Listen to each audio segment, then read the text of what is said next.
So as the universe aged, it complexified. This is so obvious that it's never really been challenged, but on the other hand, it's never been embraced as a general and dependable principle either. Follow it through with me. Out of atomic systems come chemical systems. Out of chemical systems comes the covalent hydrogen bond, the carbon bond, complex chemistry that is prebiotic or organic. Out of that chemistry come the macrophysical systems that we call membranes, gels, charge transfer complexes, this sort of thing. These systems are the chemical preconditions for life, simple life, the life of the prokaryotes, the life of naked, unnucleated DNA that characterized primitive life on the planet.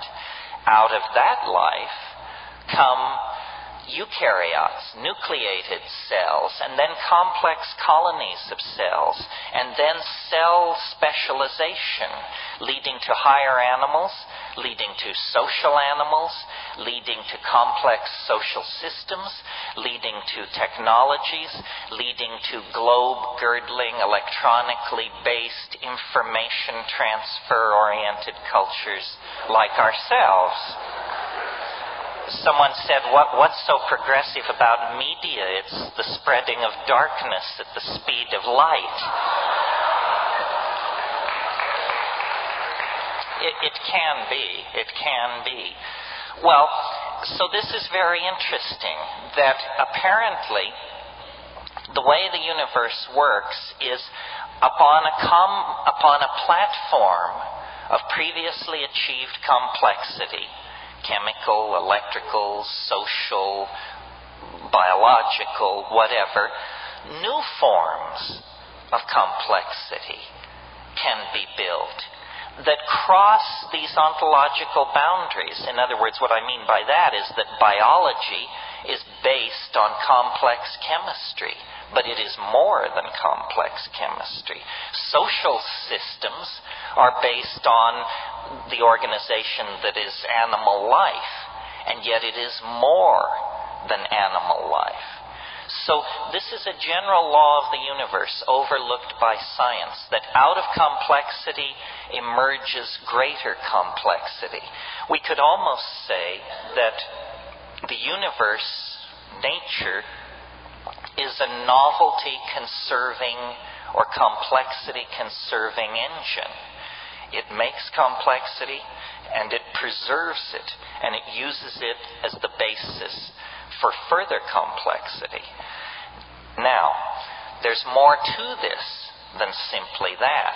I think we all observationally could agree with what has been said so far.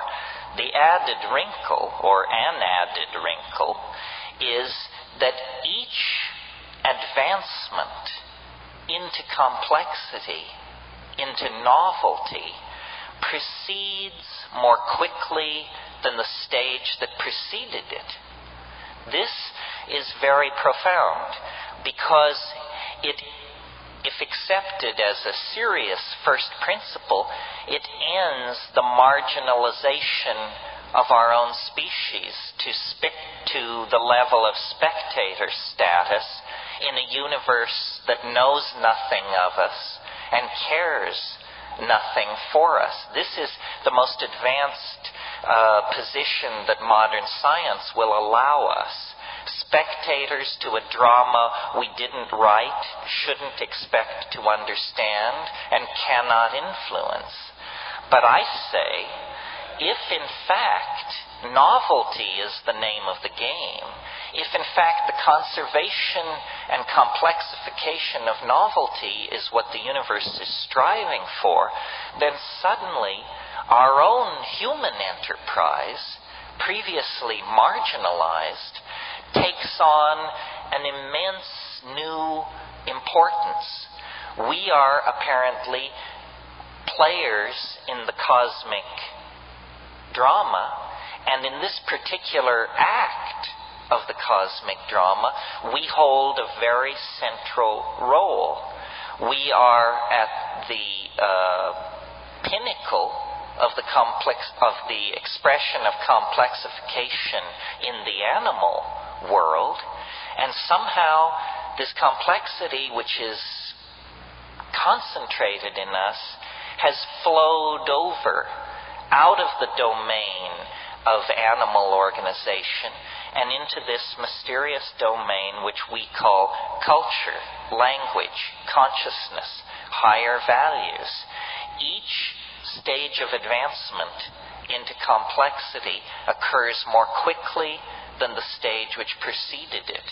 After the initial Big Bang, there was a period of billions of years when the universe cooled, stars condensed, planetary systems formed, and then the quickening process crossed an invisible Rubicon into the domain of animal and biological organization.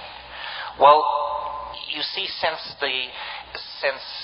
the rise of Western monotheism, the human experience has been marginalized. We have been told that we were unimportant in the cosmic drama. But we now know from the feedback that we're getting from the impact of human culture on the earth that we are a major factor shaping the temperatures of the oceans, the composition of the atmosphere, the general speed and complexity of speciation on the planet, so forth and so on. A single species, ourselves, has broken from the ordinary constraints of animal nature and created a new world, an epigenetic world, meaning a world not based on gene transfer and chemical propagation and preservation of information, but a world based on ideas, on symbols, on technologies, on tools, on ideas downloaded out of the human imagination and concretized in three-dimensional space as choppers, arrow points, particle accelerators, gene sequencers, spacecraft, what have you. All of this complexification occurring at a faster and faster rate. And this brings me then to the second quality or phenomena that science has overlooked, which is the acceleration of complexification. That the early history of the universe proceeded with excruciating slowness. Then life took hold in the oceans of this planet. A quickening of process and evolution, but still things proceeded on a scale of tens of millions of years to clock major change. Then the conquest of the land, higher animals, higher exposure to radiation, faster change, species following species, one upon another. Then 50,000, 100,000, a million years ago, anyway, recently, the crossover into the domain of culture, tool-making, myth-making, dance, poetry, song, story, and that set the stage for the fall into history. The incredibly unusual and self-consuming process that has been going on for the past 15 or 20,000 years. A biological snap of the finger. And yet, in that time, everything that we call human, everything that we associate with higher values has been adumbrated, elaborated, created, set in place by one species, ourselves. This acceleration of time or complexity shows no sign of slowing down.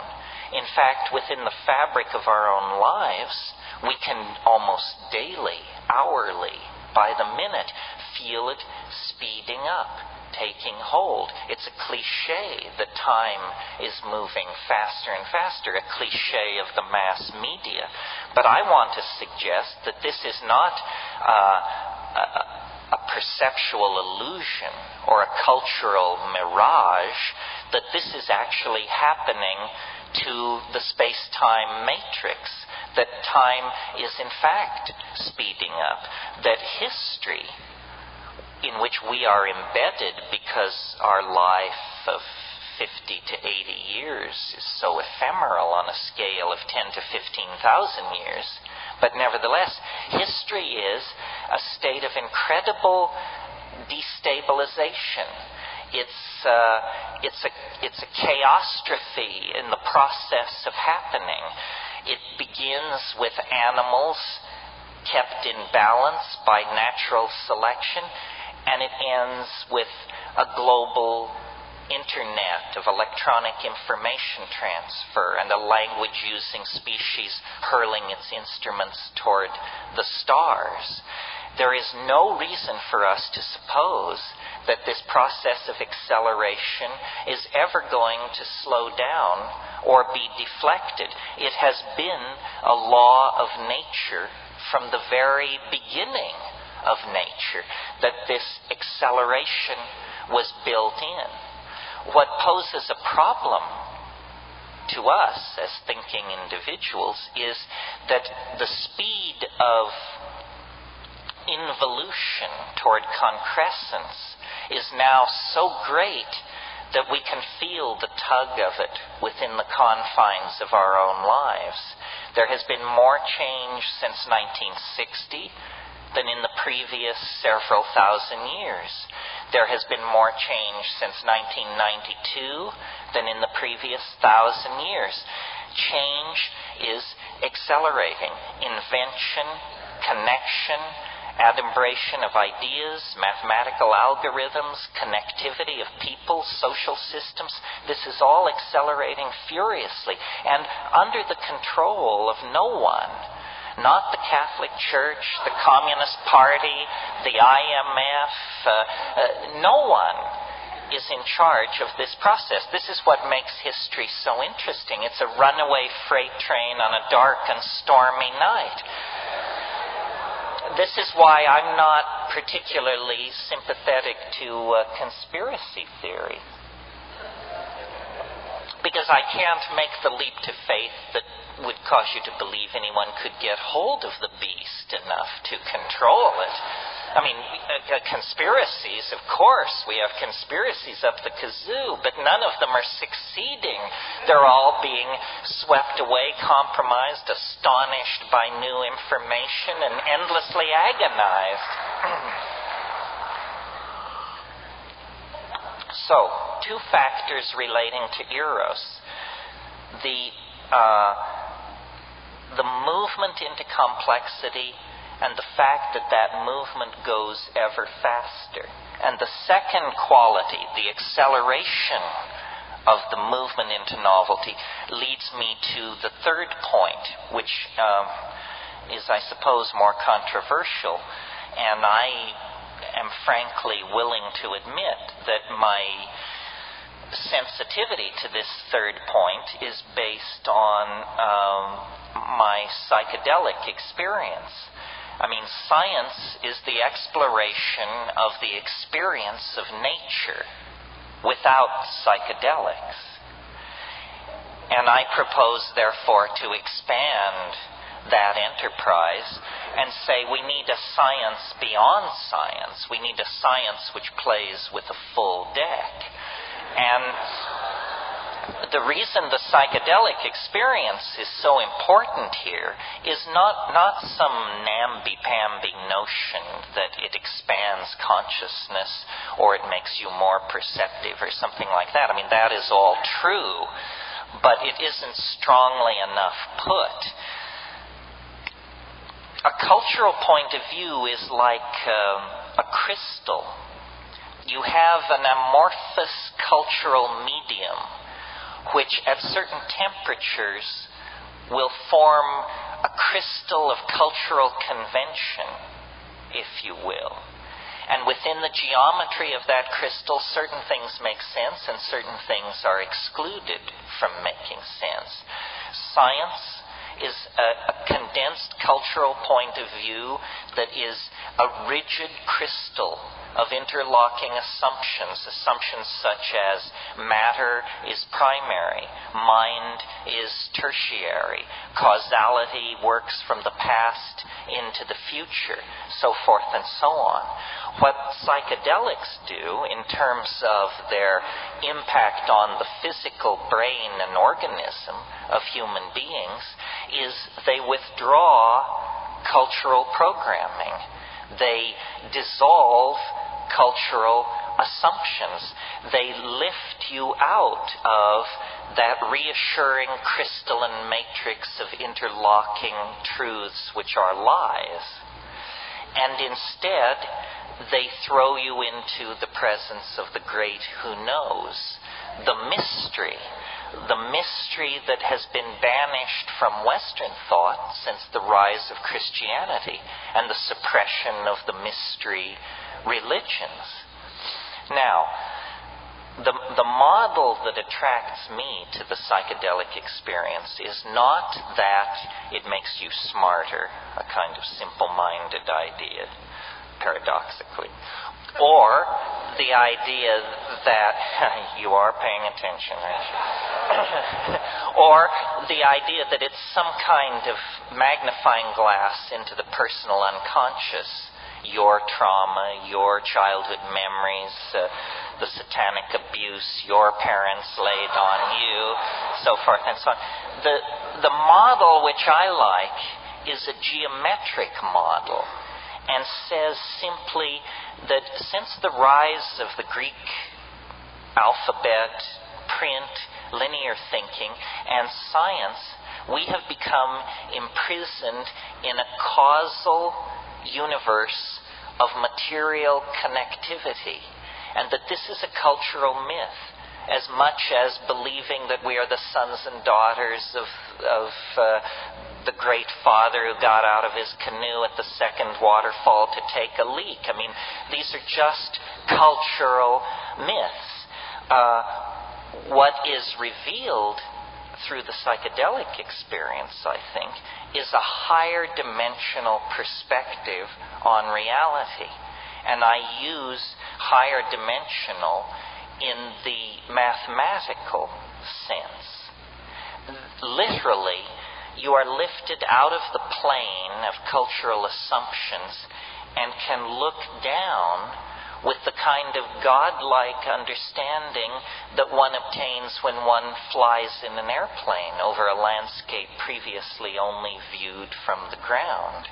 In other words, from the vantage point of the psychedelic experience, the cultural landscape is seen more nearly in its correct perspective, seen as historically bounded, spatially and intellectually bounded.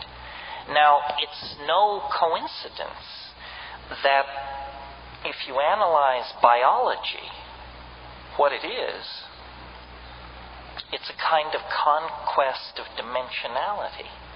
The earliest forms of life were probably slimes of some sort, stabilized on a clay surface, immobile, unable to perceive light, with no sense of time, merely a fingernail or a toehold in existence. And then if you look at the entire fossil record, what you see is the evolution of senses, sensory perceptors and organs of locomotion. The perceptors, the eye, the hand, bring into the cognitive field the sense of things at a distance. And then language provides models for these things at a distance. Similarly, fins, legs, so forth, means of locomotion carry us through space. This is a journey of dimensionality.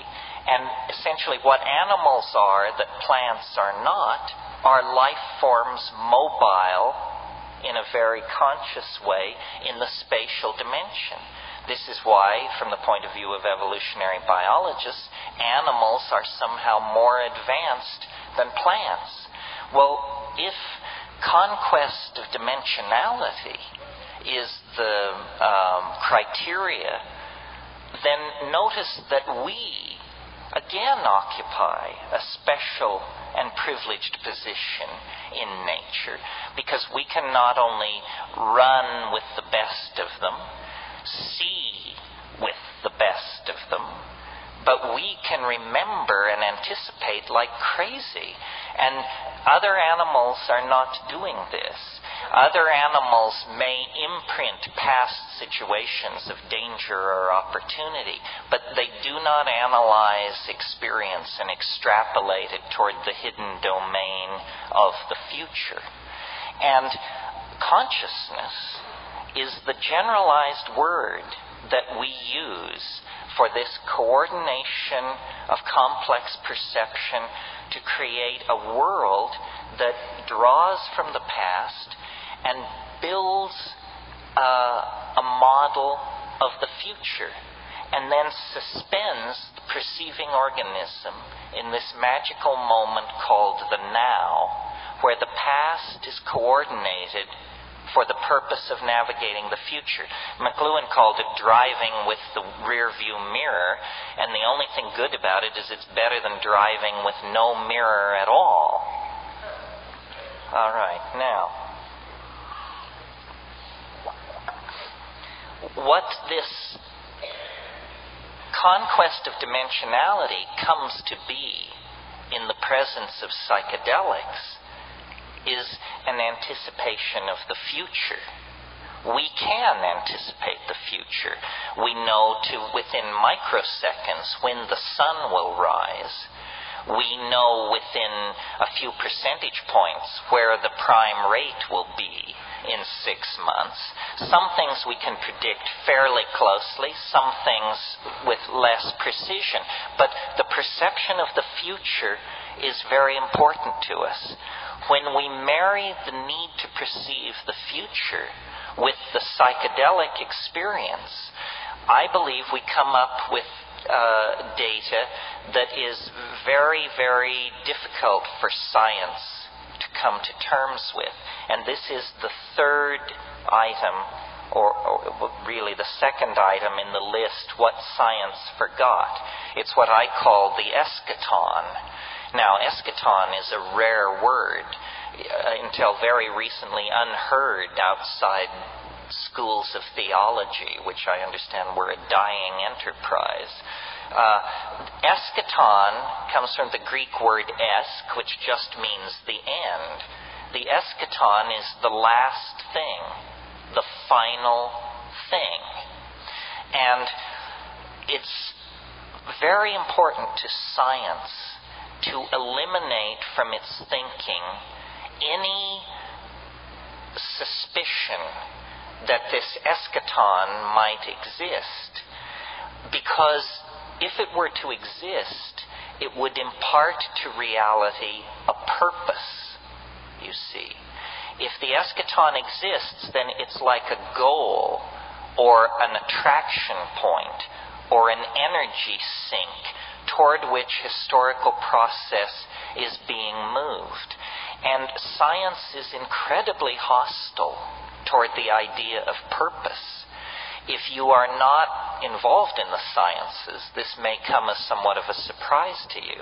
If you are a workbench scientist or a theoretician, you know that this is what's called the problem of teleology. It is because modern science defined itself in the 19th century when the reigning philosophy was deism. And deism was the idea that the universe is a clock made by God, and God wound this clock and has walked away from it, and the clock will eventually run down. That theological construct was poisonous to evolutionary theory in the 19th century. And so they said, we must create a theory of reality that does not require a goal, does not require a purpose. Everything must be pushed from the past. Nothing must be pulled toward the future. The problem with this is that it does not fulfill our intuitions about reality. We can see that evolution, biological evolution, has built on chemical systems. We can see that social and historical systems build on biology. As people with open minds, or as open as they can be inside this culture, we nevertheless have this intuition of purpose. And it is dramatically underscored by the psychedelic experience, which takes the raw material of your life, your culture, your history, and tells you this is not an existential mishmash to be lived out with dignity because there's nothing else to be done with it, some kind of Camusian why not affirmation. It says no.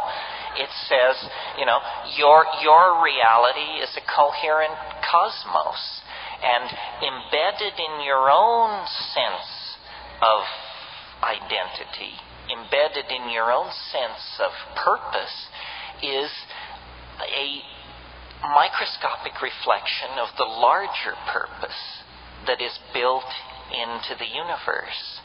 Now, this is not just, blowing smoke in the sense of it's a nice idea, or it's like a religious idea, like saying Jesus loves you and so feel all right about yourself. It isn't like that. It's a theory about reality that has teeth, because reality is actually following the script that this particular version of reality dictates. Reality is accelerating toward an unimaginable omega point. We are the inheritors of immense momentum in our social systems, our philosophical and scientific and technological approaches to the world. Because we're driving the historical vehicle with a rear view mirror, it appears to us that we're headed straight into a brick wall at 1,000 miles an hour. It appears that we are destroying the earth, polluting the atmosphere, wrecking the oceans, dehumanizing ourselves, robbing our children of a future, so forth and so on. I believe what is in fact going on is that we are burning our bridges. One by one, we're burning our bridges to the past. We cannot go back to the mushroom-dotted plains of Africa or the canopied rainforests of 5 million years ago. We can't even go back to the era of cayuse and six-shooter of 200 years ago. We have burned our bridges. We are preparing for a kind of cultural forward escape. And this question, is there cause for optimism? The answer is it depends on where you placed your bets. If you placed your bets on male-dominated institutions based on consumer fetishism, propaganda, classism, and materialism, then God help you, you should call your broker. If, on the other hand, you've recognized that a lifeboat strategy is involved here, that what is really important is empowering personal experience, backing off from consumer object fetishism, freeing the mind, empowering the imagination, then in that case, I think you can feel pretty good about what is going on.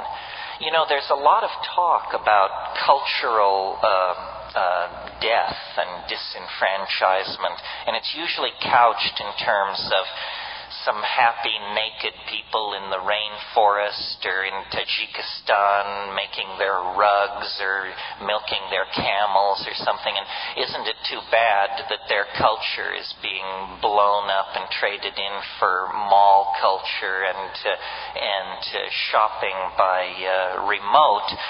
But in fact, all culture is being destroyed. All culture is being sold down the river by the sorts of people who want to turn the entire planet into an international airport arrival concourse. And that's not the victory of somebody's culture over somebody else's culture. Nobody ever had a culture like that. That's just the victory of schlockmeisterism and crapola over good taste and good sense. Well,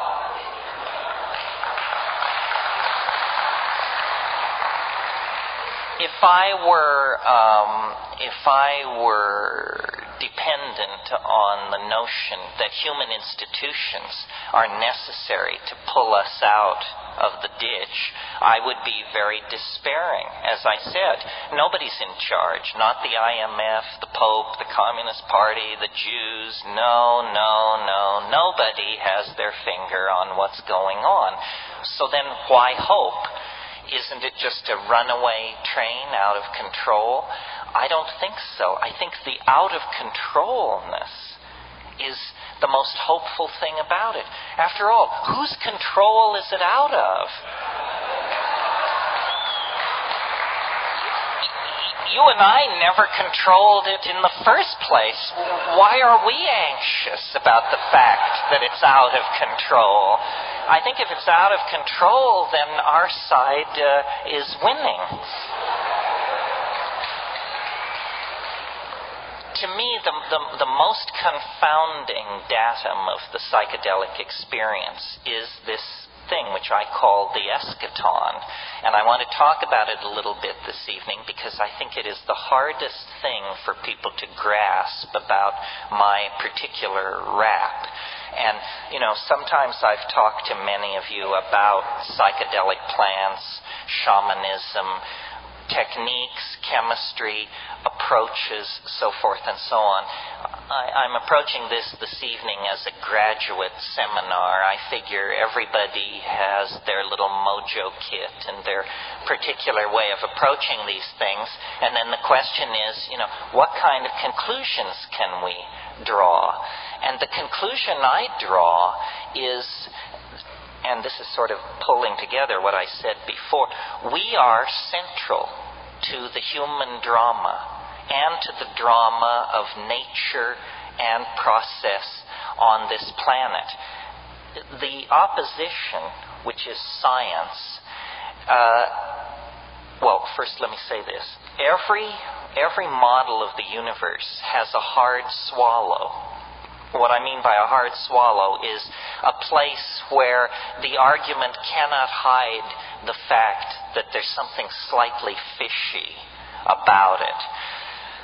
The hard swallow built into science is this business about the Big Bang. Now let's give this a little attention here. This is the notion that the universe, for no reason, sprang from nothing in a single instant. Well, now before we dissect this notion, notice that this is the limit test for credulity.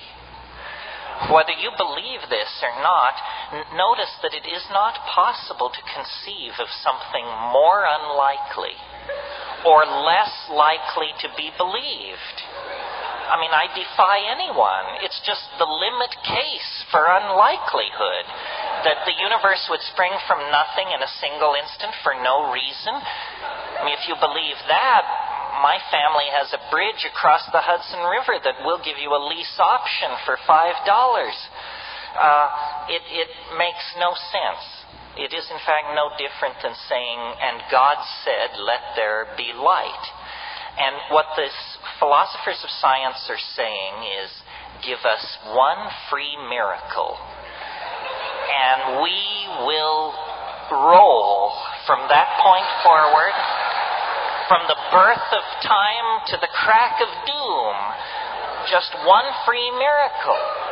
And then it will all unravel according to natural law and these bizarre equations which nobody can understand but which are so holy in this enterprise.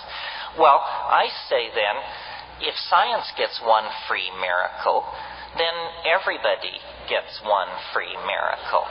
And I perceive that it is true when you build these large-scale cosmogonic theories that you have to have a kind of an umbilical cord or a point to start from that is different from all other points in the system. So if we have to have a singularity in our modeling of what reality is, let's make it as modest and as unlikely a singularity as possible. The singularity that arises for no reason in absolutely empty space instantly is the least likely of all singularities. Doesn't it seem more likely, if we have to have a singularity, that it occurs in a domain with a rich history, with many causal streams feeding into the situation that nurtures the complexity? In other words, to put it simply, if you have to have a singularity, doesn't it make more sense to put it at the end of a cosmogonic process than at the beginning? And I think this is the great breakthrough of psychedelics and shamanism, that science got it absolutely wrong. The universe didn't begin in a singularity. Who knows how the universe began, or would even presume to judge? But the universe ends in a singularity.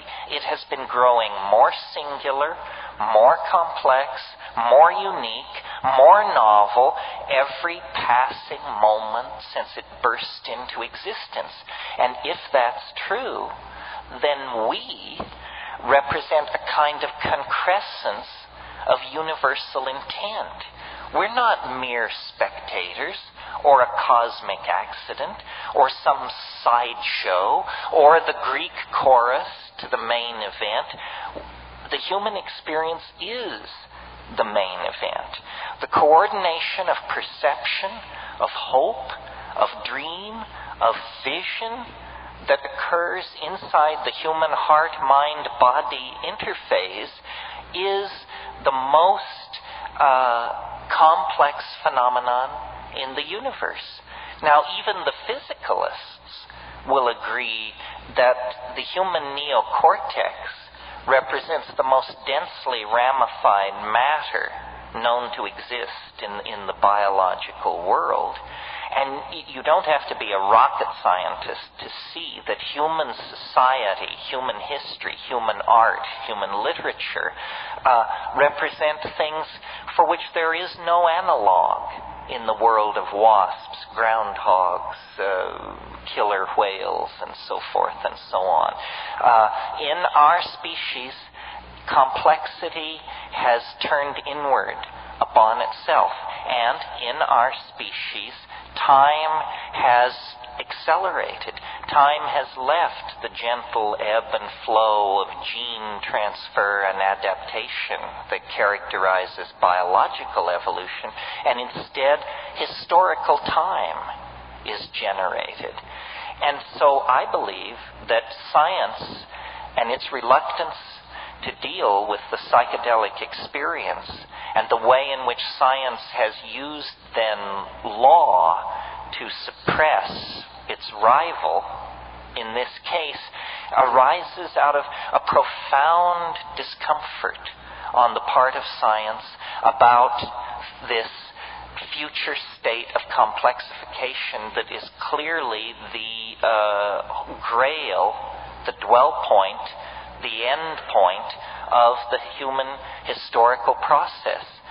No one of us, I think, can imagine that history could go on for another 1,000 years. I mean, what would it look like? At the current rate of population growth, spread of epidemic disease, rate of invention, connectivity, depletion of resources, the atmosphere. It is impossible to conceive of another 1,000 years of human history. History then is ending. History is a kind of gestation process. It's a kind of metamorphosis. It's an episode in the life of a species.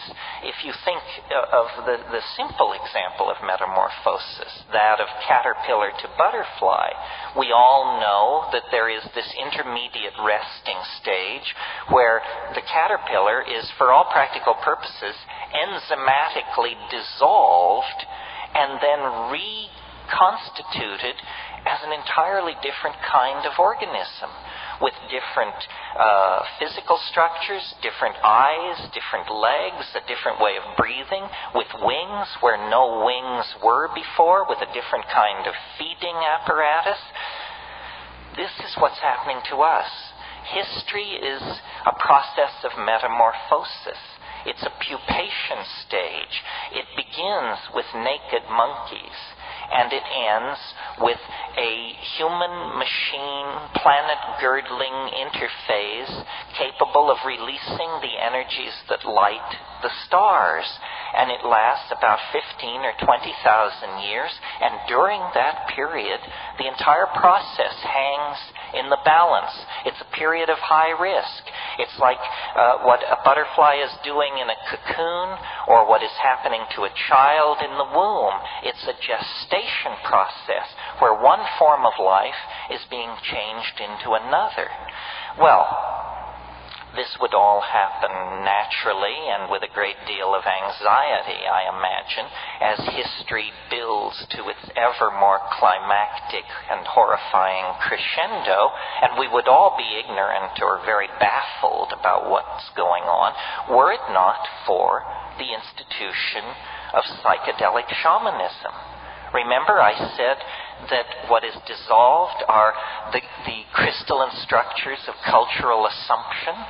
Well, one of the strongest symmetries in our cultural